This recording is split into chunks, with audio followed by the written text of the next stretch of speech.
যেদিন সরকারের পক্ষ থেকে সরাসরি ফায়ার করার নির্দেশনা রয়েছে, নিশ্চিত মৃত্যু জেনেও ওই দিন যদি মারা যেতাম, তাহলে আজকে যারা জুলাই বিক্রেতা তারা হয়তো আমাদেরকে মনে করতো কিনা, এটি আমাদের কাছে আজকে মনে হয়।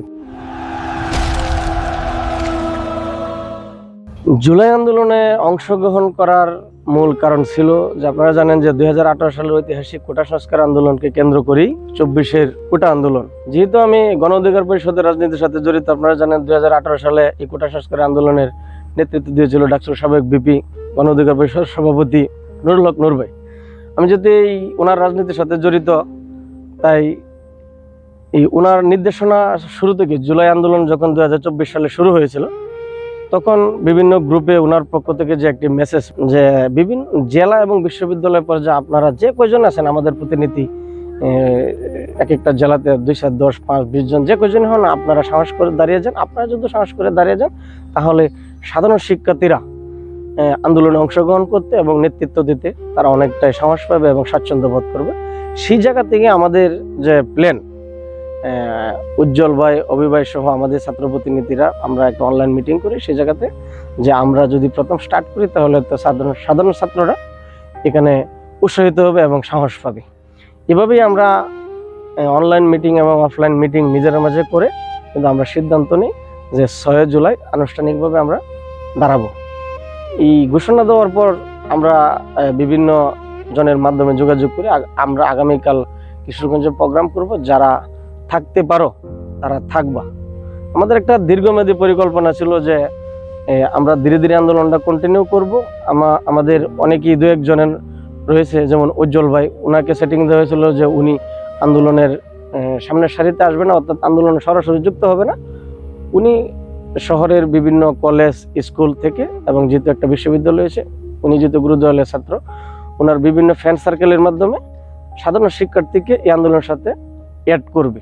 এভাবে আমাদের এক একটা প্ল্যান, পরামর্শ, সেটিংয়ের মাধ্যমে আন্দোলনটা গড়েছিল। আর আমার মূলত লিডারের একটা নির্দেশনা জায়গা থেকে অনেক সহযোদ্ধা অংশগ্রহণ করেছে, সেই জায়গা থেকে আমারও অংশগ্রহণ। কিন্তু প্রথম দিক থেকে যেহেতু দমন পীড়ন ছিল না, মূলত এটা কোটাই ছিল। আমি মনে করেছি যে হ্যাঁ, আমরা হয়তো চাকরির বয়স চলে গেছে, আমাদের তো এখন চাকরির দরকার নেই, কিন্তু আমাদের পরবর্তী প্রজন্ম, আমাদের ছেলে মেয়ে আছে, ভাই বাস্তা রয়েছে, অর্থাৎ পরবর্তী প্রজন্ম যারা মেধাবী হবে, আজকে যদি কোটা সংস্কার না হয়, তাহলে তো পরবর্তী শিক্ষা এই মেধাবী প্রজন্ম এই চাকরি পাবে না এবং এই রাষ্ট্র মূল্যায়ন করবে না।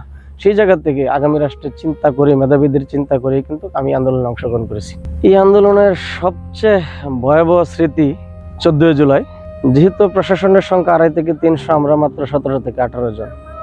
আপনারা এটা নিশ্চয়ই বুঝতে পারছেন যে 17 থেকে 18 জন যোদ্ধা, 250 থেকে 300 প্রশাসন টপকিয়ে, এবং যেদিন সরকারের পক্ষ থেকে সরাসরি ফায়ার করার নির্দেশনা রয়েছে, নিশ্চিত মৃত্যু জেনেও ওই দিন প্রোগ্রাম বাস্তবায়ন করা, ওই দিনটার কথা মনে হলে, বা গোয়েন্দা সংস্থার হুমকি দামকি এবং প্রশাসনের যে প্রস্তুতি ছিল, সেই প্রস্তুতির কথা মনে হলে বা চোখের সামনে ভাসলে আজও কিন্তু রাতে ঘুম থেকে আমরা চমকে উঠি, গায়ের লোম দাঁড়িয়ে যায় এবং ভিতরে কষ্টে এরকম হয় যে অনেক সময় মুখ দিয়ে ভাষা আসে না, কথা আসে না। নিজের বিবেকে এতটা যন্ত্রণা দেয় যে আসলে আমাদের কি দিন গিয়েছে। ওই দিন যদি মারা যেতাম, তাহলে আজকে যারা জুলাই বিক্রেতা তারা হয়তো আমাদেরকে মনে করতো কিনা, এটি আমাদের কাছে আজকে মনে হয়। কারণ অনেক জুলাই যোদ্ধারা আজকে অবহেলিত, অবমূল্যায়িত। কারণ আমাদের অনেক জুলাই যোদ্ধা এখনো বিভিন্ন হাসপাতালে চিকিৎসাধীন অবস্থায়, মাঝে মাঝে পত্রিকায় এবং টিভিতে নিউজ হচ্ছে মারা যাচ্ছে, এবং অনেকেরই এই চিকিৎসাজনিত অবহেলার কারণে অনেকেরই অঙ্গহানি হচ্ছে।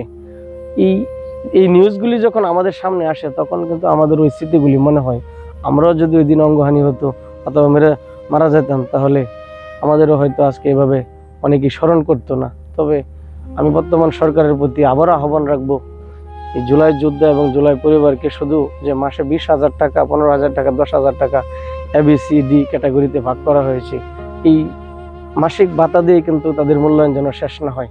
তাদেরকে যেন সারা জীবন একটা মূল্যায়নের প্রায়োরিটিতে রাখা হয়। কারণ যারা পরিবার পরিবার পরিজন থেকে তাদের সদস্য হারিয়েছে, সেই হারানোর বেদনা কিন্তু তারাই জানে। জুলাই আন্দোলন থেকে নতুন প্রজন্মের উদ্দেশ্যে আমাদের একটাই বার্তা, আমরা এরকম একটা কেরিয়ার রেখে যেতে চাই যে এই কেরিয়ার উপর ভিত্তি করে যেন আগামী প্রজন্ম সামনে এগোতে পারে, যে আমরা আমাদের কেরিয়ার গোছানোর মাধ্যমে আগামী প্রজন্মকে একটা মেসেজ দিয়ে যেতে চাই যে দেশের জন্য কাজ করতে হবে, দেশের জন্য নিজের সর্বোচ্চটা বিলিয়ে দিতে হবে। দেশ যদি থাকে তাহলে জাতি টিকে থাকবে, জাতি যদি টিকে থাকে তাহলে আগামী প্রজন্ম ভালো থাকবে।